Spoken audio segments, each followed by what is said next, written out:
The story of Upbuild began in a monastery.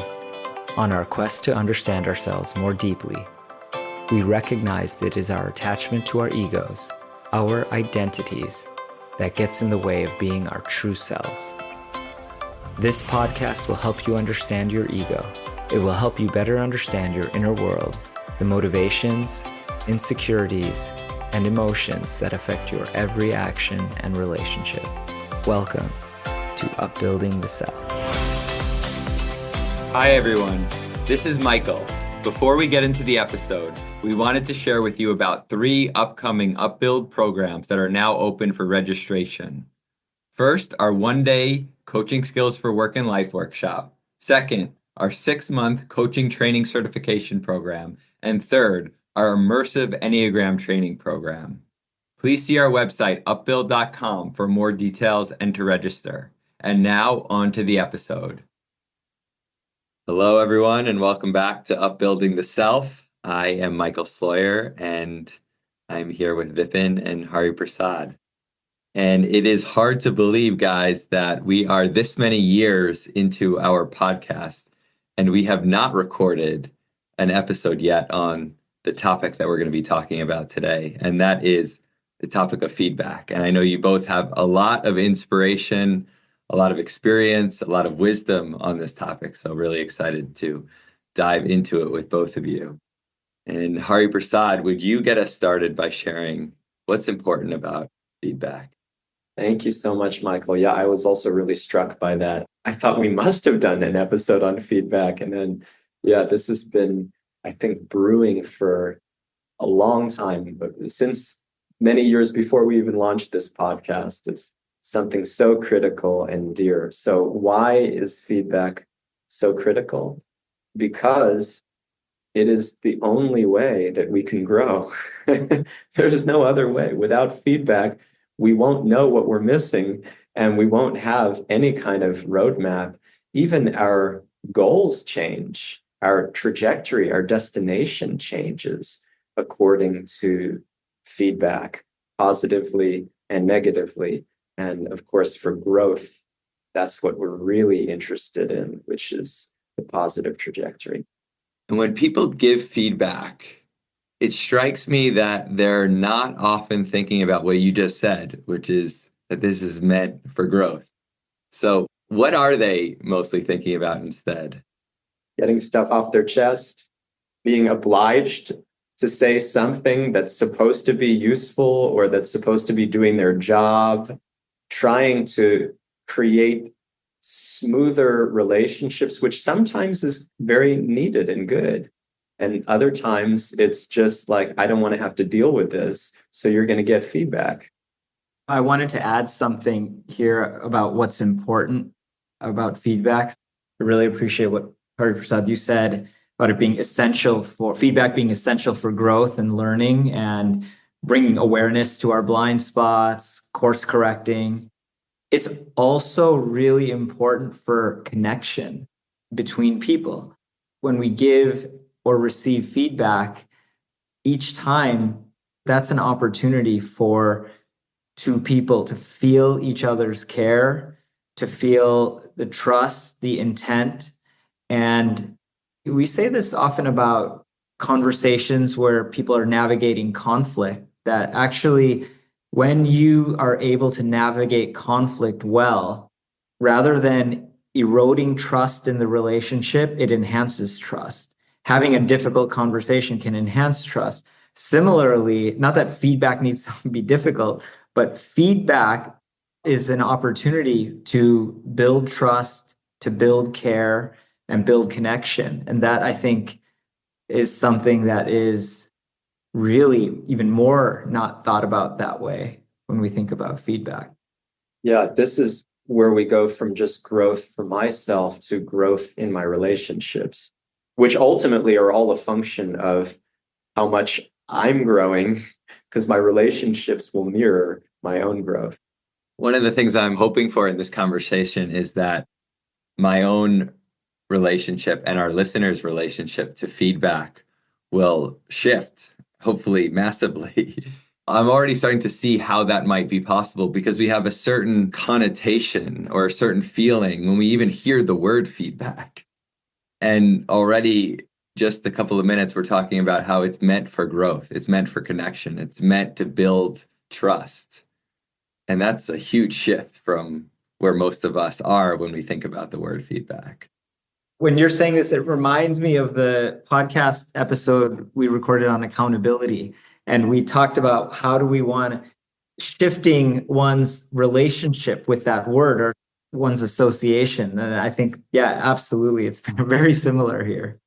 So let's now talk about the different cultures of feedback that we observed, both in our work as coaches and the organizations that we have infiltrated and become a part of, and also in our own culture at Upbuild. So I can think about this in 3 buckets of experiences that I've had personally as a member of an organization, and they're quite different. So the first was my first job was at McKinsey, and there was a culture of continuous feedback. You'd get feedback every 6 months in a very formalized way. You get feedback at the end of every project, also in a formalized way. And then you get feedback after every phone call you made, and after every time you presented anything. And that was my first experience in the working world. So I thought that was normal. And I thought it was great. But frankly, I was like, wow, there's so much that I can work on. The interesting thing in that culture was the culture was such that everyone focused primarily on development areas. So when you get feedback, it typically, in true McKinsey fashion, you get 3 things that you're doing really well and 3 things that you need to work on. But everyone would want to skip over the things that we're doing well and say, oh, give me the good stuff. Let's get to the good stuff, which kind of reinforced this culture of McKinsey used to joke, or the people at McKinsey used to joke that they hire insecure overachievers. Well, when you have a culture of feedback where you're focused on the development areas and what you need, what each person needs to work on, it naturally reinforces the culture of insecure overachievers. But the thing that's interesting to me is the firm is filled with Enneagram type 3s. I myself an Enneagram type 3. This is the type in this framework that we often talk about at Upbuild, that is the achiever type. Okay. And the thing about the type 3s, they always want to improve themselves and work on themselves. So you would think that that's a perfect culture for them because they're always getting opportunities for improvement. But the other thing about the type 3s is they say that they really want constructive feedback, but really they want nothing more than for people to tell them how great they are and how great they're doing. So you end up in this culture where, please tell me what I need to work on. But what I'm really wanting is you just telling me how great I am, and that there's not much for you to work on. I'm sorry. So that was one culture that I first experienced, which was a lot of feedback, focused on development areas, trying to brush past the things that are going well because, we all have lots of things going well. So let's focus on the things that I can improve on. And I think it led to, a general feeling that of insecurity permeating, a veil of insecurity where everyone's got lots of stuff to work on. We're always being told about what we need to work on. Then when I left McKinsey, I would call the second bucket most other companies. Okay. I went to MTV Networks, and there I experienced the opposite, which was not much feedback at all.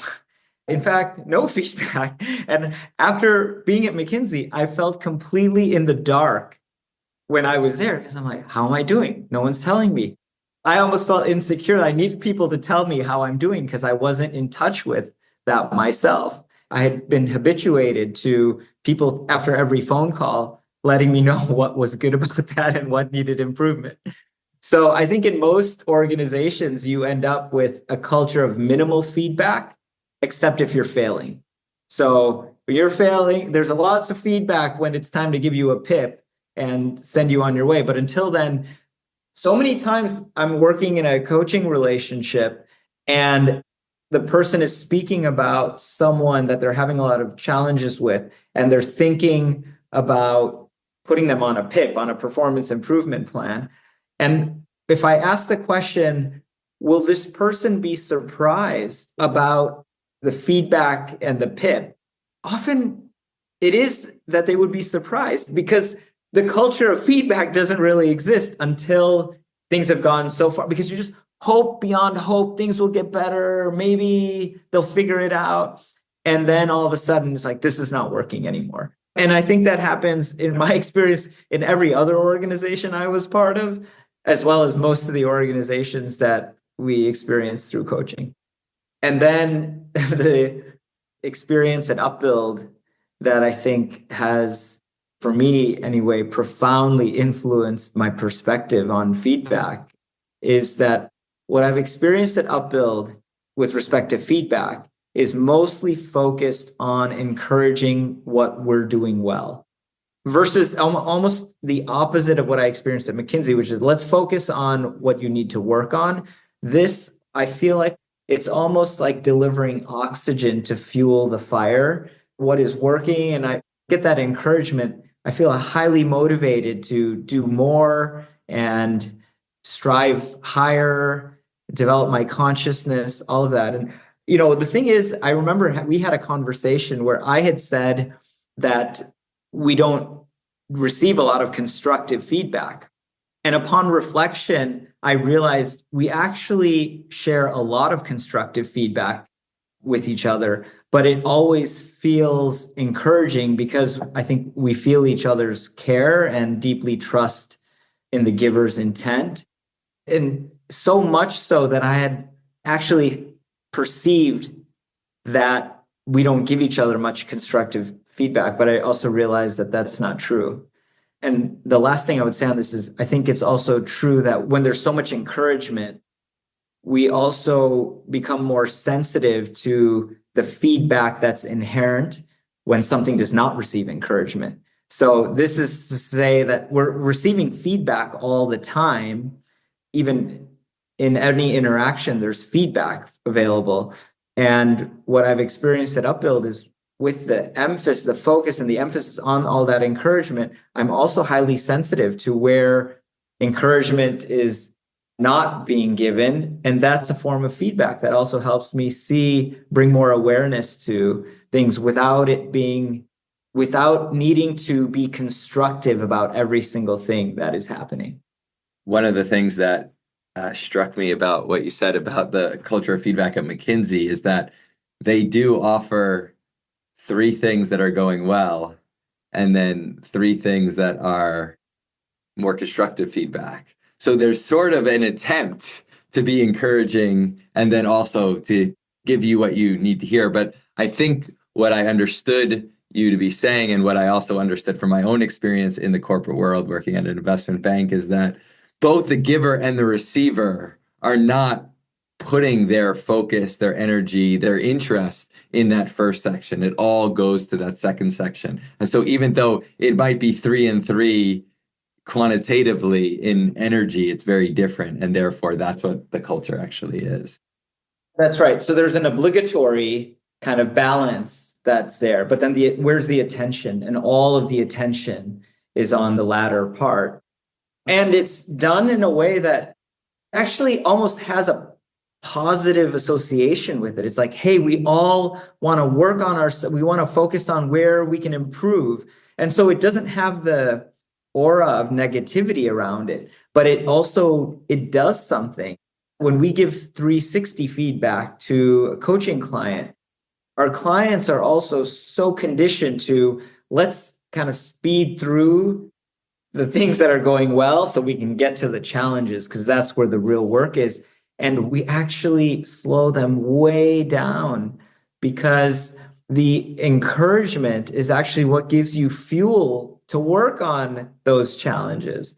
So you have to really understand what is working, what's going so well. How do you invest more? Do you really see that? Do you receive it? Do you feel it? Because when you do, then you're able to actually take on a lot more. But it's so easy. And this was the culture of McKinsey. Like, we're going to speed past this part so we can get to the real part. But you need the encouragement.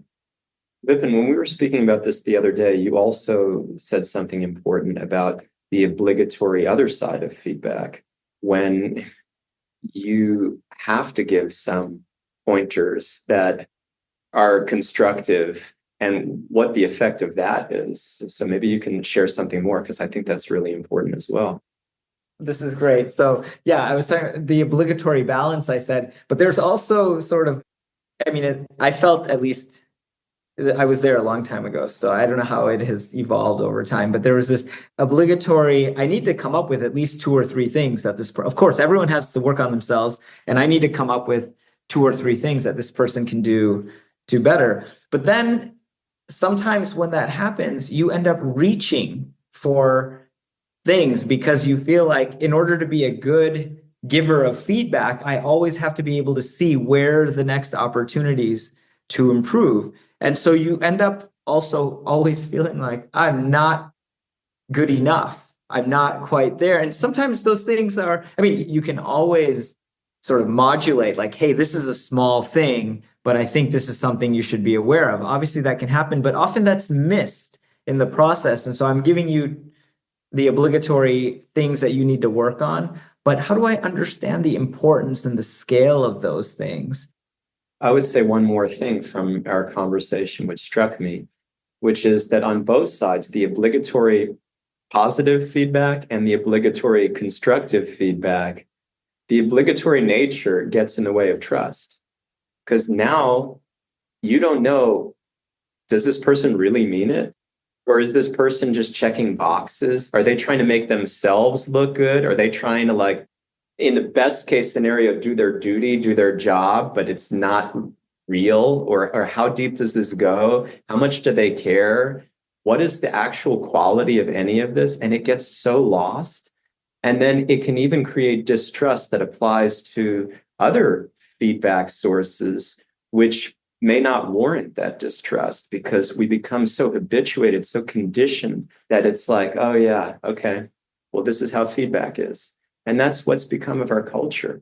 Or it's just given very selfishly, like we were alluding to in the beginning, that okay, I'm struggling with this, but I can't admit that I'm the one who's struggling.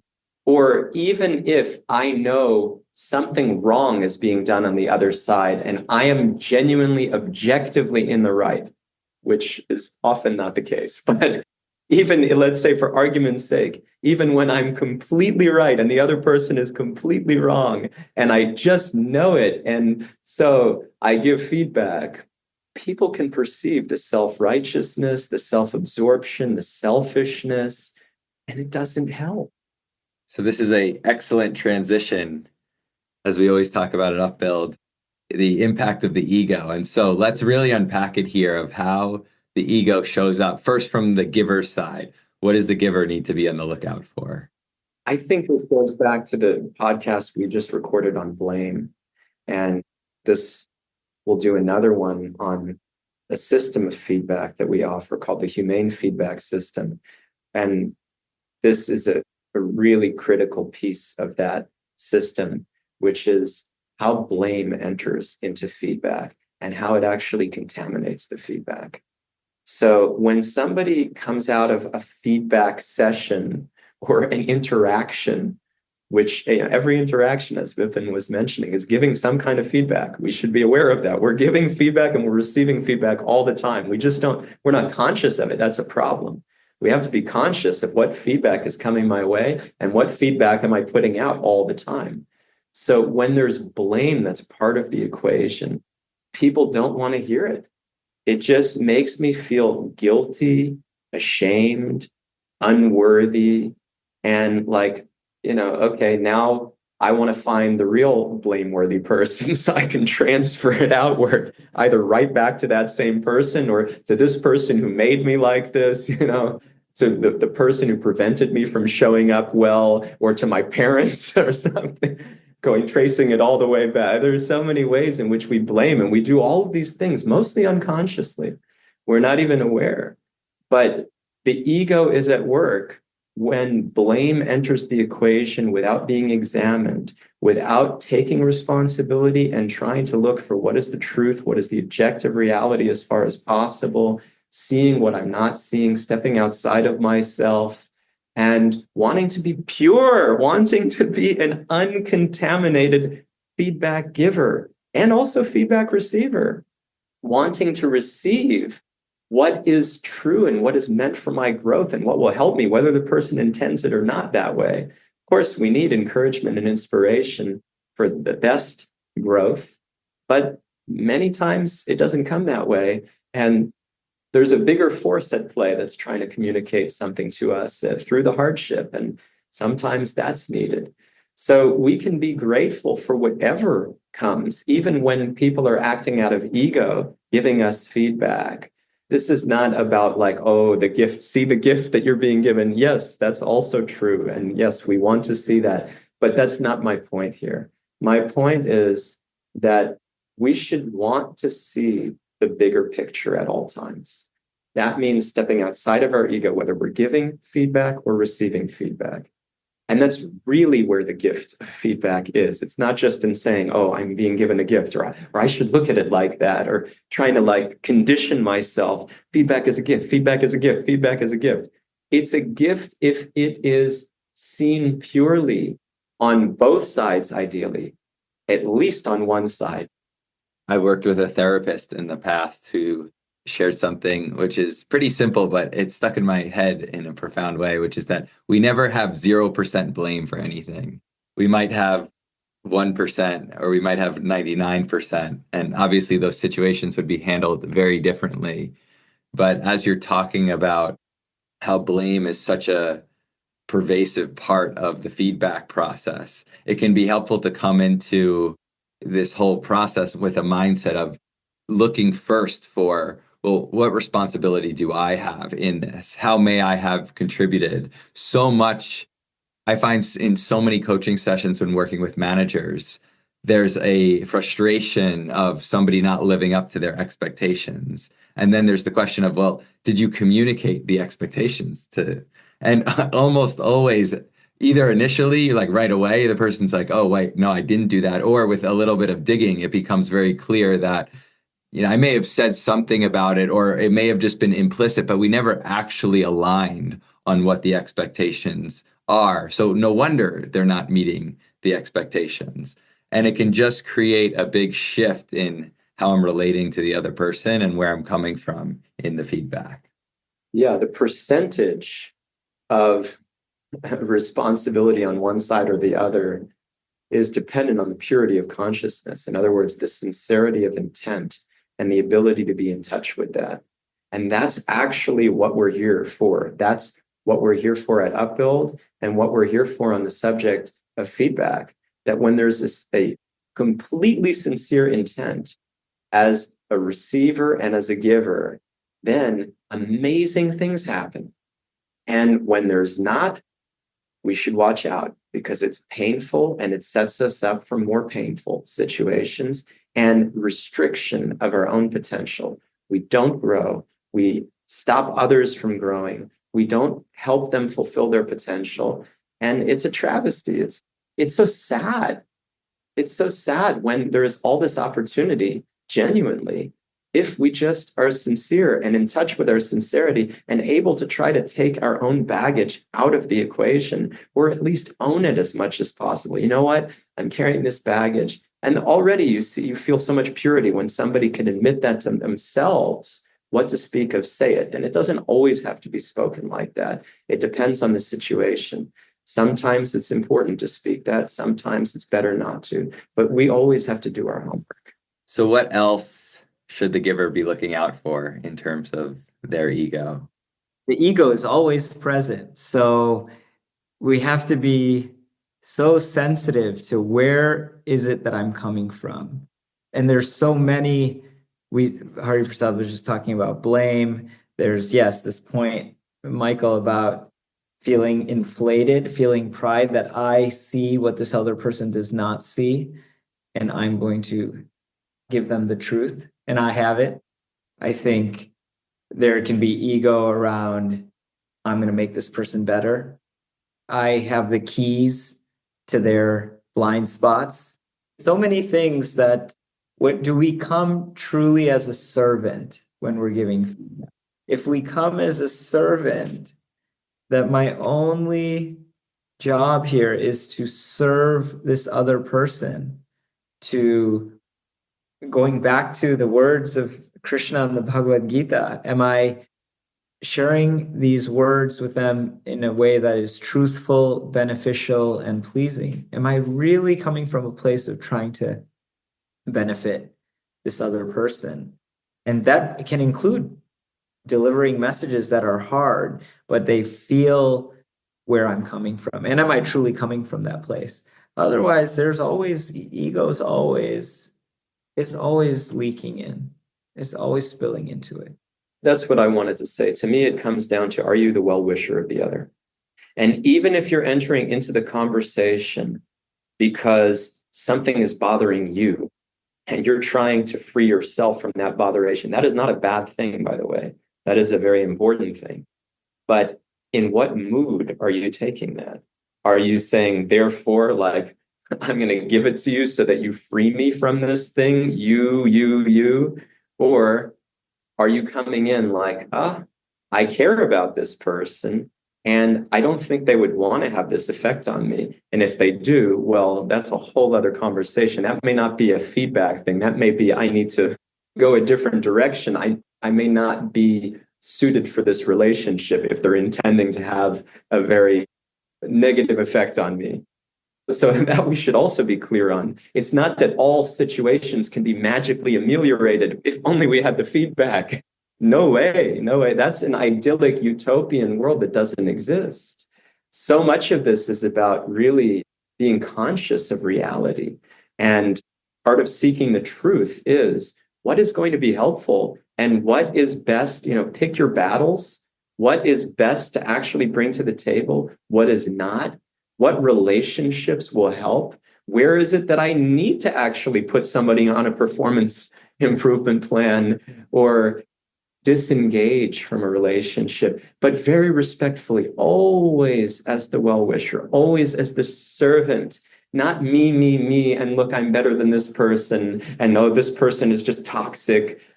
Of course, there are people that through their own suffering become what we can say is toxic. Their consciousness becomes toxic, and so their impact is toxic. And we may not always feel great towards them. That's normal. That's human and okay. But in the ultimate sense, we want to be people's well-wishers. Otherwise, the ego is carrying a grudge and it's holding us back from being ourselves. It's weighing us down. And the thing that is most aligned with who we are is being free and wanting to serve everybody, even if it means that I'm serving them by not enabling them to negatively affect me or others. I just want to say something about when you were speaking, Hari Prasad, that made me just think of this word transactional and how so much feedback is often shared in a transactional manner. Like before I was talking about connection in the very beginning, and as you talked about being someone's well-wisher, that is a very different consciousness and a feeling of that's what cultivates that connection. And this may take it to a slightly different direction. But I was thinking about the conversation when we were all on retreat together in Belgium in September. And Rasanath, our partner Rasanath, asked our spiritual guide Sachinandan Swami this question about prayer. Rasanath was asking about what are you supposed to do when you feel like you've been praying really very sincerely and those prayers are not being answered? Should you think that you're not praying correctly or you're meant to continue through this suffering? And the response that Sachinandan Swami gave is that actually, when you pray for an outcome, that is transactional. That prayer is for connection. And the moment you pray, you're in connection. And so I thought of that example. I'm going to bring it back to feedback is similarly, like how much is it transactional versus it is an opportunity for connection? And I think that when you're approaching it from a place of well-wishing and service, there's natural connection. Another example is I've seen people who get fired in a conversation, and in that same conversation, they say, I really sincerely want to stay in touch with you because I appreciate you so much, to the person who fired them. Why is that? Because they feel the care, they feel the connection, even though something can be so traumatic. Now, 99% of the time that doesn't happen. They walk out the door, slam the door, like they're pissed. But when there's a genuine well-wisher on the other side and you feel their care and their intent, there's connection. And that can be enhanced even in situations with difficult feedback or even difficult outcomes. So what would you say to someone who says, well, I mean, the only reason I'm giving the feedback is because I do need a different outcome. It is because of an outcome. Yeah, I think many people find themselves in that situation. I think we've all been there many times. And it's so common in our coaching work. I'm thinking about how Ben Horowitz talks about and writes about firing people with dignity, like what you were saying, Vipin, firing people with dignity, treating them as a human being, treating them as worthy. Dare I say, and this is not what Ben Horowitz was talking about, but what we at Upbuild are really encouraging is treating people as a self, even beyond human. But what is that core of us that is so precious, that is so lovable, and that is being covered by the ego? That's what we want to see. And that's a big, deep subject. But we want to train our vision to see and treat people like that and encourage people through our vision of them to become more like that. That's what we're trying to do. So there's a dignity that every single person deserves, every living entity deserves, not even just humans. Every living being deserves dignity. And when we fail to treat them that way because we're transactional or because we're just trying to do what we have to do, and especially trying to do it quickly, and we have so many important things, a lot gets lost and our own growth gets lost. Our leadership gets lost. What is leadership? It's actually taking care of many others, or at least taking care of a few others, right? It's guiding people towards a common goal, towards a common mission.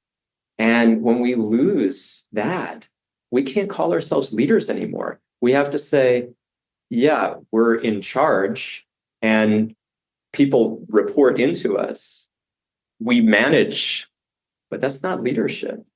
So the whole thing is about the dignity of people and seeing them with a certain vision. And then when you do things from that place and you need a different outcome, you can be honest about that. There are also agreements that are really important. If somebody's not fulfilling their responsibilities, dignity doesn't mean you just allow them to fail until it hurts you like anything and let them tank the whole company for dignity. That's not dignity. How is that giving them dignity? That's actually contributing to the problem. That's now you become complicit in their failure.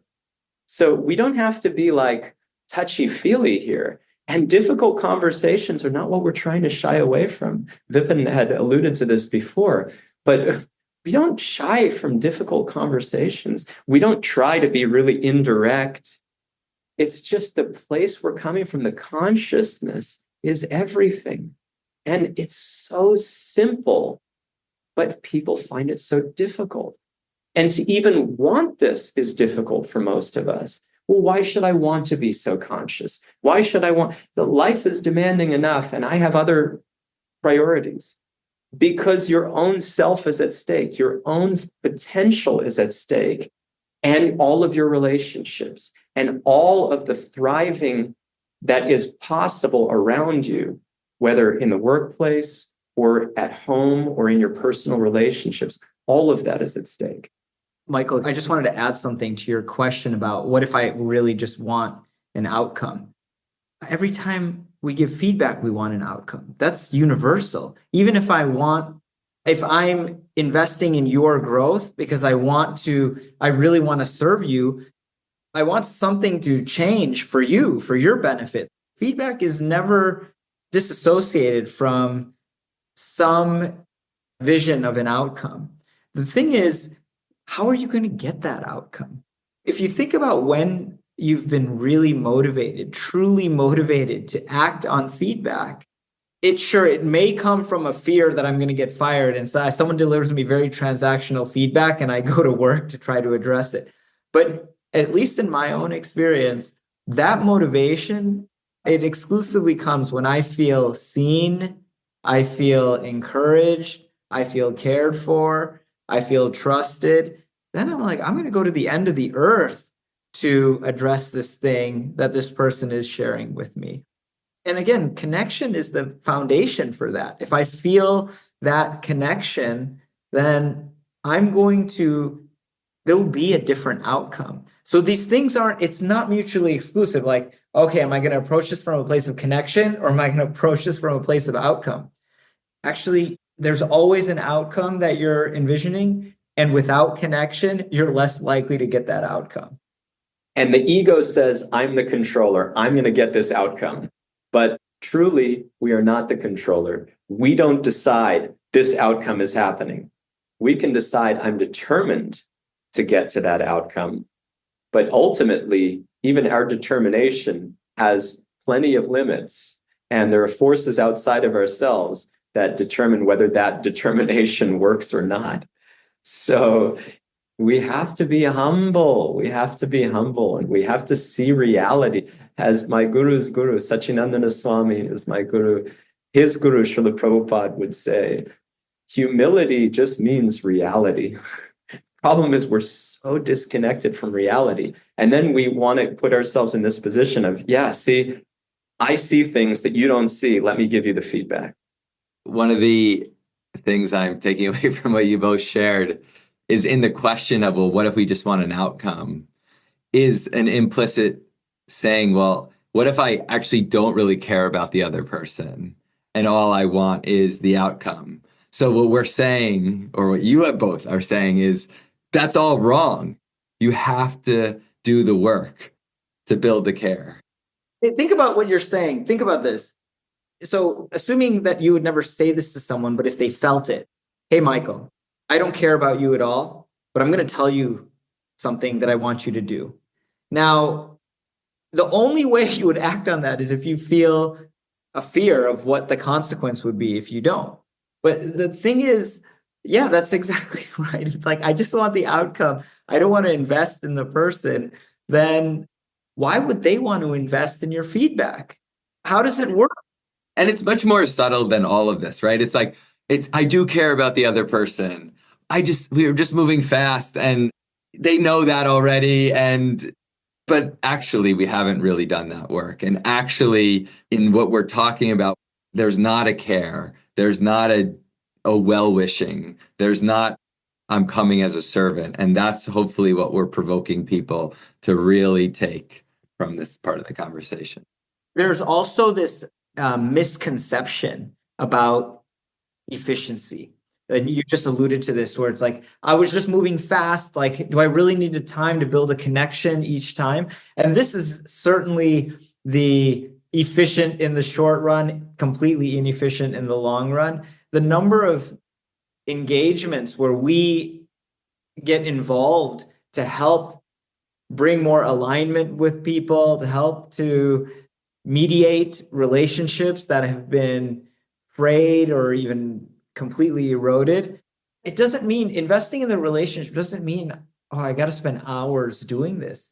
Those things can happen. I mean, we said a while ago, right, that we're getting feedback all the time. And when you both were talking about this, I was thinking, yes, you get feedback in a facial expression. That's milliseconds. I mean, that's all proven that there's that kind of feedback's there all the time. So even similarly, investing in the relationship and building connection, that also happens in very subtle ways. It's happening all the time. So it doesn't mean, oh, now I need to go do something else so that I can deliver this feedback. You hopefully have been doing that all along because you care about the people that you're working with and you're investing in them. So then when that's the foundation that has been laid, there is a connection, there is a care, there is a trust in the intent.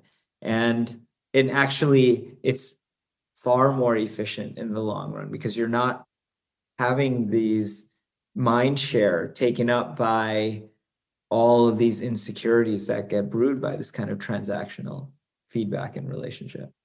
I just want to provide one more angle on this situation of the transactional nature of feedback and how I'm just driving towards an outcome. Like how much do I really, if I'm honest with myself, and I appreciate the honesty, but I've seen this with coaching clients that I don't care so much about the other person. I care more about my family. And also I care about the people who are performing really well and all of that, right?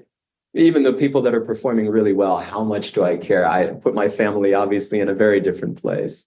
Well, you have a responsibility because you've invited each person at your organization or on your team or each person that you are leading, you've invited them into that place.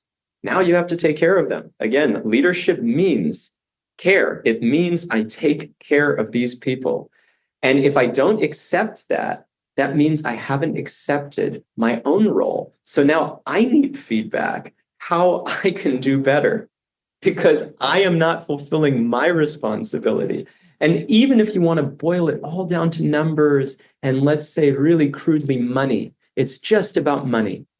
Still, these people are helping to try to get towards a goal, try to get money for the organization, or try to help make sure that you get your salary.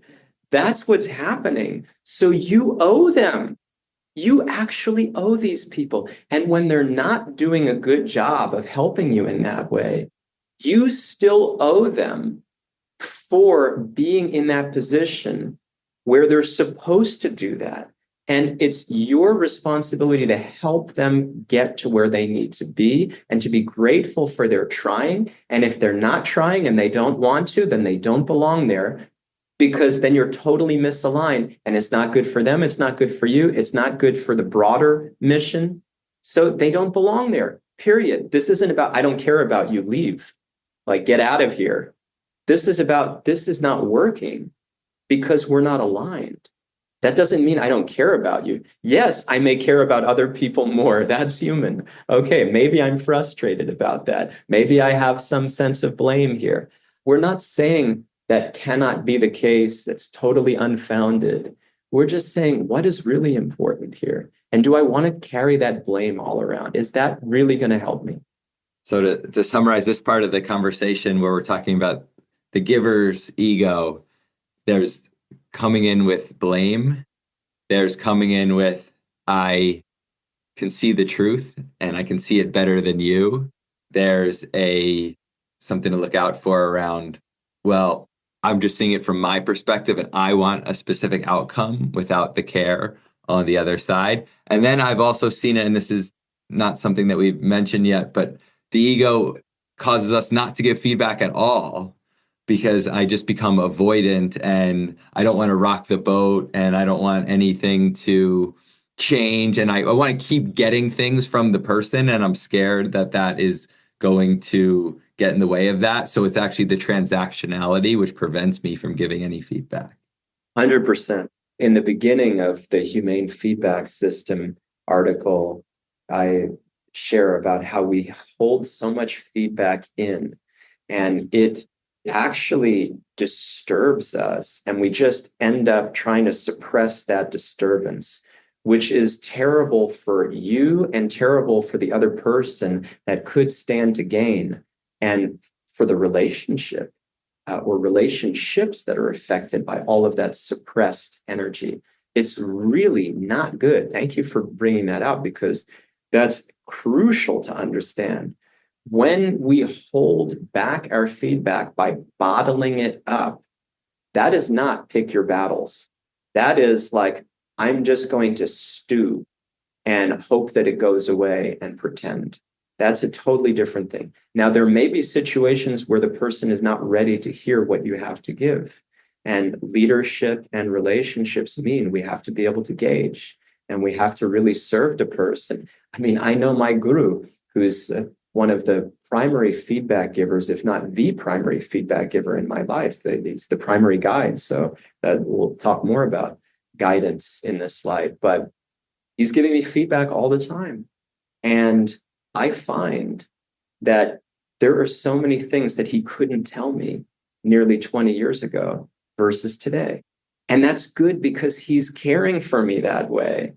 And I don't feel he's bottling it up. I don't feel that he's suppressing it. Of course, it's good if I make myself readier and I take that onus on. And I really try to do that. And I express, and he knows that. But he also knows, like, it won't be helpful. And I so much am eager for what he wants me to know about myself and to guide me towards that I'm still not ready for. I'm aware I don't know what I don't know. And so again, as a feedback giver and as a feedback receiver, we have to be so aware of the fact that we don't know what we don't know. And we should always be very conscientious in choosing what we share, what we don't share, and why. It's never a matter of suppression. It's never a matter of just like taking the easy way out. That is super harmful. What you're saying is also was making me think of parenting and children. And so when we think about our children, hopefully most people are like this, maybe not everyone, but we're so sensitive to how do we encourage them?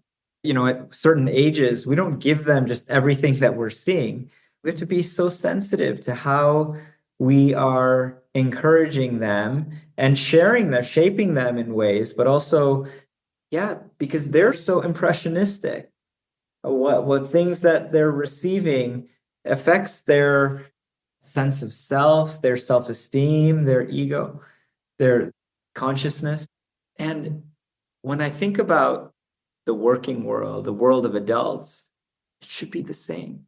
Like we should approach each other with that sensitivity about how do I encourage this person?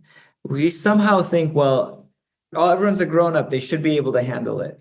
They're a grown up. Why shouldn't they've lived life? They can handle it. No, we're very sensitive. We're very insecure people. It's just generally, we're fragile. And so if we can approach it from a place of like, how do I be thoughtful about how do I encourage what I want to encourage in this person? Just like Hari Prasad saying, how Sachinandan Swami has done this with him over 20 years. So artfully, I mean, he's elevated at a different level, but we can all have that orientation around how do I encourage? Because if you think about some of us will say, well, like, I'm not that sensitive. Like, just tell me, I just need to know. You know, I just tell me the truth. You can be direct with me. Well, you know when that happens? That happens when someone has received so much encouragement that they feel momentarily that security that you can be direct with me. But you know what? If that goes the other way for some time, that can change. That can crumble very quickly. So we had this conversation with one of the founders that Hari and I coached together.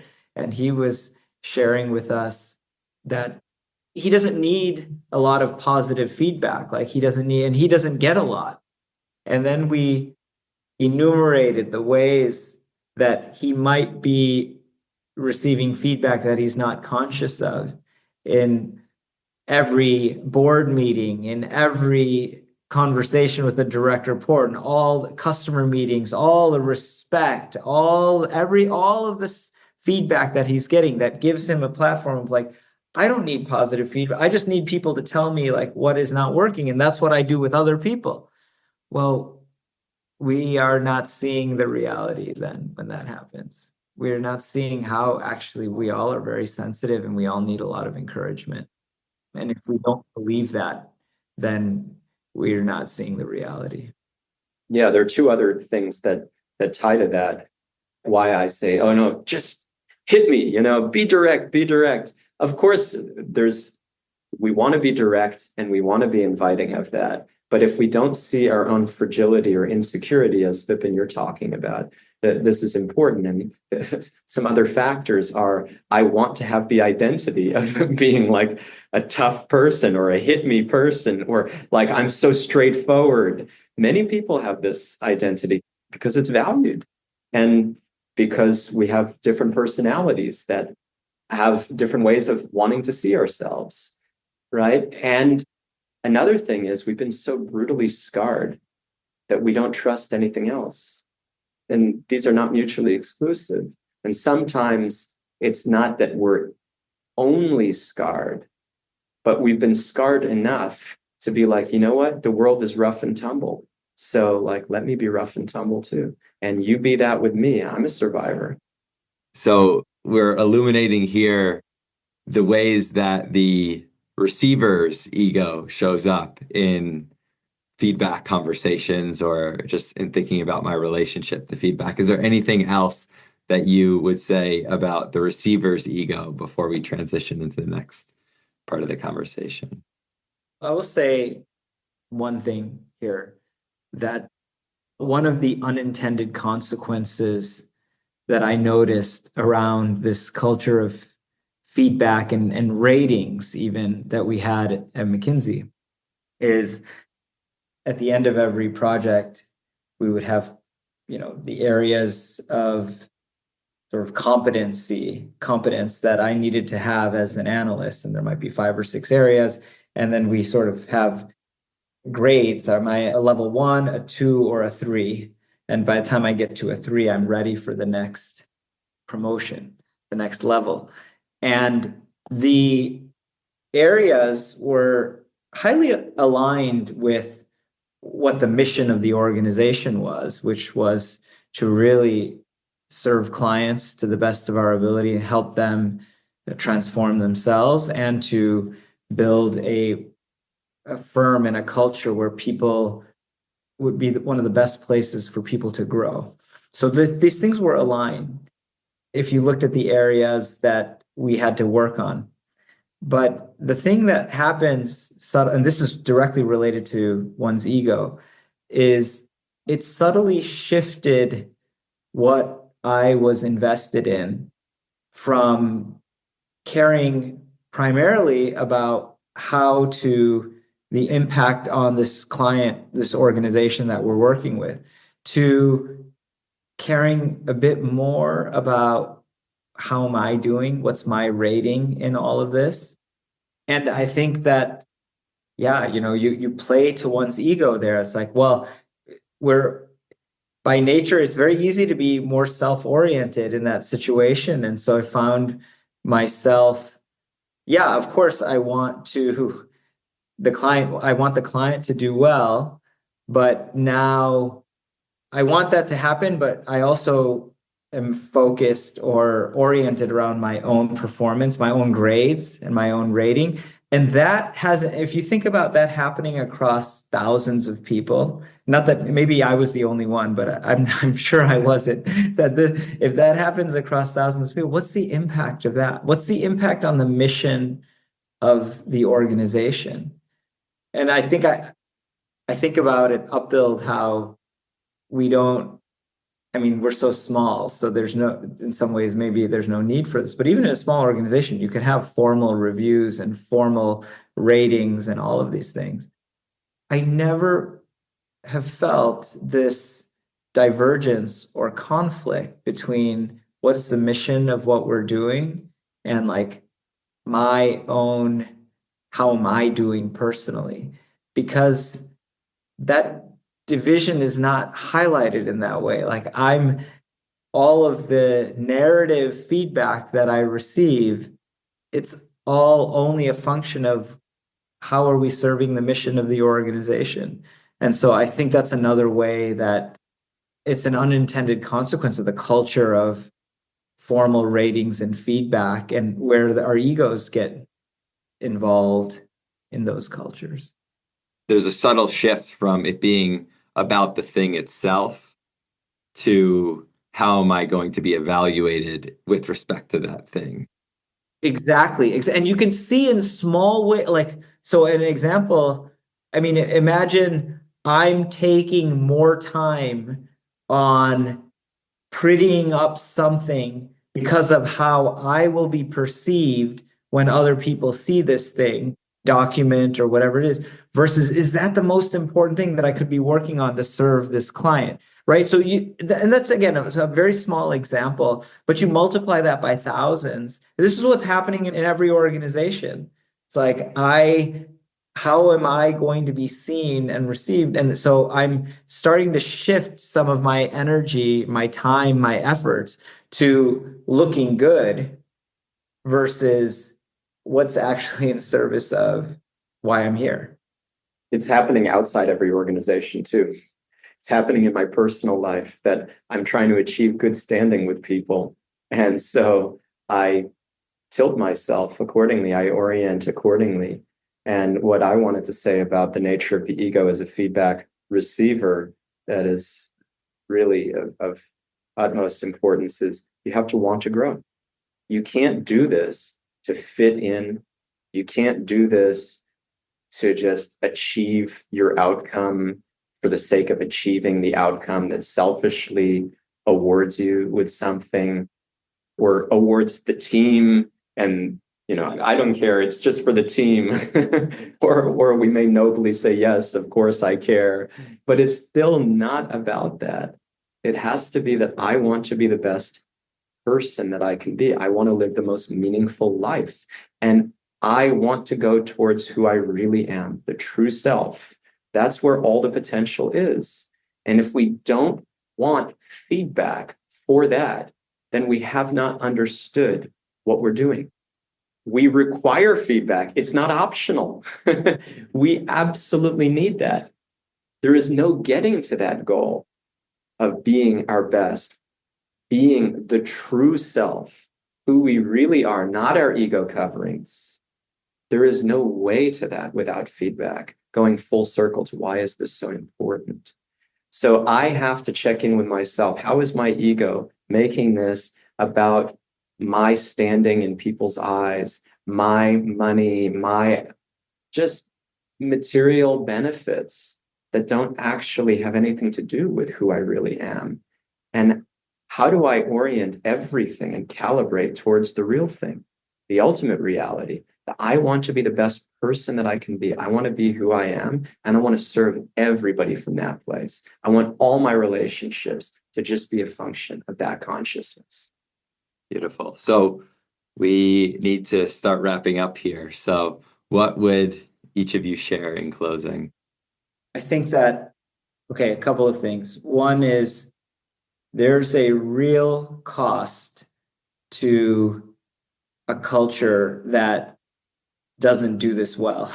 There's a real cost in a culture across an organization, within a team, within a small team. So it's not like, well, I'm in a place that's so big and I can't really impact the culture. I create a culture in my own. If it's a 3-person team, there's a culture there. There's a subculture. And so I think that the cost of continuing on a path of sort of transactional feedback that is disconnected and is coming from a very egoic place is that you have a lot of demotivated, disengaged people. You have lower trust relationships. You have lower self-awareness. You have flatter trajectory of growth among people individually and by extension for the team or the organization. So these are not small things. That's what's at stake. I mean, if I describe that to someone, they would say, do you want that?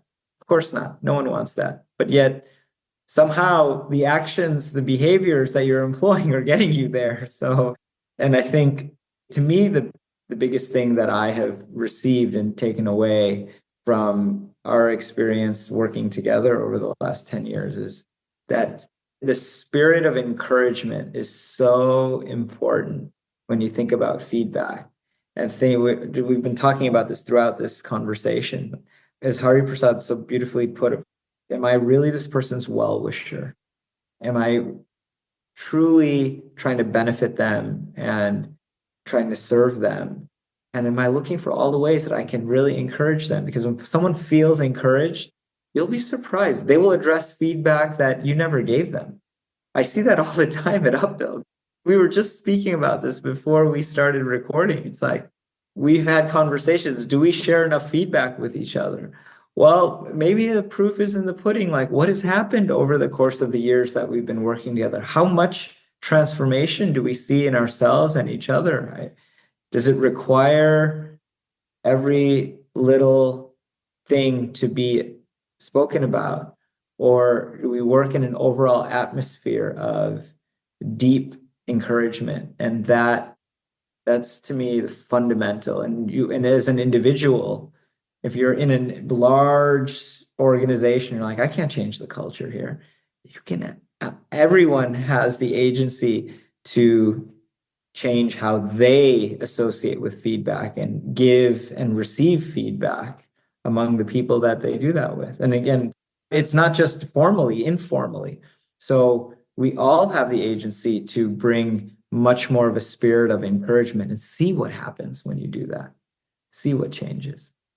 Really wonderful. I'm very touched, and I feel the same 100%. And I've seen that growth in each of you and each of us at Upbuild, which is very, very, very faith-giving for me. And I've learned so much from that.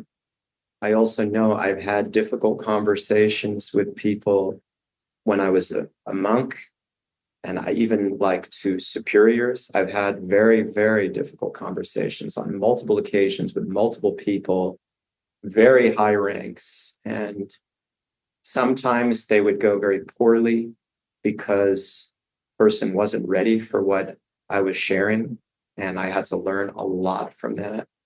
Sometimes they would go well beyond my expectations, even though I was dreading having the conversation, because the person could perceive my sincerity. And I learned a lot from that. And I've tried to apply that to Upbuild and to all of my relationships. And I have a long ways to go, but I'm encouraged. I feel very profoundly inspired by all of these experiences and all of the constant learning. And that's the spirit. We just have to be learning. What I really want to offer is that feedback is guidance. Once again, feedback is guidance.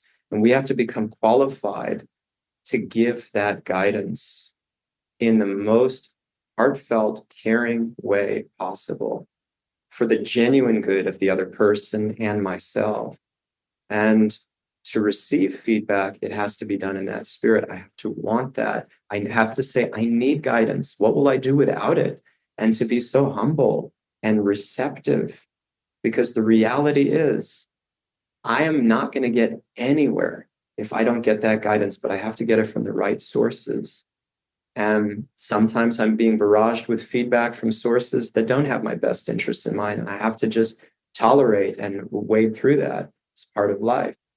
But let me make sure that I also, and above and beyond anything else, get it from the right sources with that spirit of, I need this, I need this, I need this. And it's not as simple as like, okay, tell me what I'm doing well, tell me what I'm doing poorly. That's a very, okay, yes, that's a part of the dynamic, but it's sort of a cheap way of boiling it down. And it's not that we don't also use that framing in some way, but it's so much more than that. And that's not the ask, is just like, okay, tell me what I'm doing well, tell me what I'm not doing well, or what I need to work on. It's tell me how I can become more of myself. And that encompasses both sides. What do I need to keep doing more of? And what is it that I need to be conscious of? And how do I need to shape my paradigm differently? Ultimately, this is about shaping our paradigm to the paradigm of the real self, which is a loving servant of all other selves, always, never departs from that. That's the core of us. And we intuitively know this. And we know that the purpose of life, we would say, is to love and be loved, or that that's the most meaningful thing. But we don't act that way. That's the problem. And I find in my coaching of others and in my receiving coaching, that always has to be the thing. And then I can challenge like anything. And I love to do it. And I love to be challenged like anything. Why I chose my guru, Satchidananda Swami, is because I like to say, in the spirit of others that I admire, like Soren Kierkegaard, who we named Upbuild as a tribute to Srila Prabhupada, Satchidananda Swami's guru. They are here to shake us up, to wake us up. And that's what I want to offer to everybody else in my life and, through Upbuild. We have to be shaken up to wake up to who we are and to the reality. And that provocation, that spirit of challenge is so powerful like nothing else. But in order for that to work and not to be harmful or discouraging, it has to be done through care, through the lens of seeing the other person, being compassionate, empathizing with what's it going to be like for them to receive this, and doing it only for their benefit, even if sometimes it has to be painful. Sometimes it does have to be painful, and my guru knows that. And I've received painful things from him. You're a pusher, Hari Prasad. You're always trying to push. You're always so driven and essentially trying to control the outcomes. So many things that I've received from him constantly, I keep them with me. And what would I do without these things, right? But they're delivered with so much love and so much feeling for my potential that I just need more and more and more. Maybe not all so intense all the time, but as much provocation as possible that still encourages me like anything, where I feel I am loved, I am seen, and I'm only growing. That's what we're here to give. That's what feedback is for, period. Beautiful. Thank you both for sharing so much wisdom and guidance during this conversation, and also provoking me over the years in the best possible way. I like what you shared about shaking up to wake up. You both have done that to me, but as I'm looking back on things right now, it's been done with so much encouragement, so much care, so much love. And that has caused me both to grow and for so much trust and connection to build in our relationship. And that's how we started this conversation, by talking about, well, what is the purpose of feedback? The purpose is to help us grow and to create trust and connection in a relationship. So grateful to both of you for both this conversation and everything that you have poured into me over the years. That's so touching. I want it to be clear that we're getting feedback from listening to this podcast. Are we receiving it? There is so much feedback inherent in this podcast. In everything that we try to offer at Upbuild, we're constantly provoking and trying to give feedback, guidance. Are we receiving it? Do we want it? Will we make the changes? Thank you, everyone, for listening. Thank you. Thank you. Thank you so much. Thank you for listening to Upbuilding the Self. Upbuild is a leadership development company that offers workshops, coaching, and other services to help you on the path towards being your best self, free from the shackles of the ego. To learn more about our work, visit our website, upbuild.com, and sign up for our newsletter to gain access to podcasts, reflections, and upcoming events. If you enjoyed this episode, please go to iTunes to leave us a review so that others can find and benefit from the podcast. We look forward to being with you again next time.